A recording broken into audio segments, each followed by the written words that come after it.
最近家里人都病了，肺炎的肺炎，发烧的发烧，咳嗽的咳嗽。这个时候最需要一碗润肺去燥、止咳降火的烤梨了。先把梨清洗干净，削去外皮，但是这个外皮不要扔。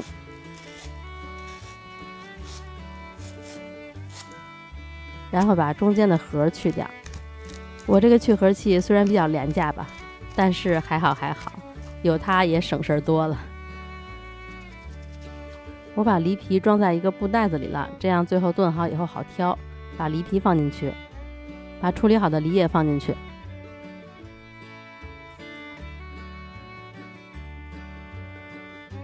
再放一小块冰糖，泡好的银耳。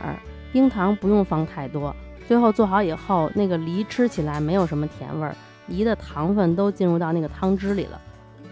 红枣，盖上盖子，大火煮开以后，小火炖它。我看网上的教程都是炖1个小时，然后烤箱烤2个小时。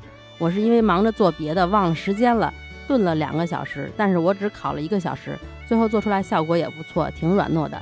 时间方面你们可以自己斟酌啊。中途我突然想起我们家还有莲子，又放了一把莲子，但是这个镜头没有拍。炖完以后应该是把它们装在一个一个小罐罐里，然后放到烤箱里去烤。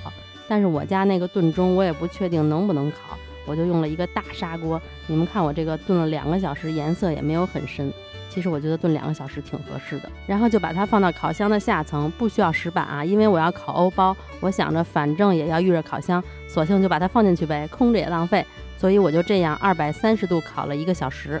烤的时候没有盖任何东西，锡纸啊、盖子啊都没盖。烤完以后表面稍微有一点点焦化，但是我看没什么影响，把它搅拌一下就好了。最后就是你们看到的这个样子。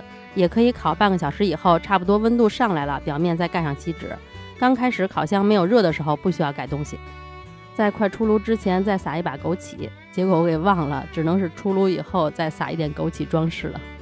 最后烤完以后，这个汤也挺浓稠的，梨也很软糯，只放了1小块冰糖，甜度也合适，非常好吃。今天就到这里啦，如果喜欢我的视频就帮我点赞、转发、评论、关注吧，拜拜。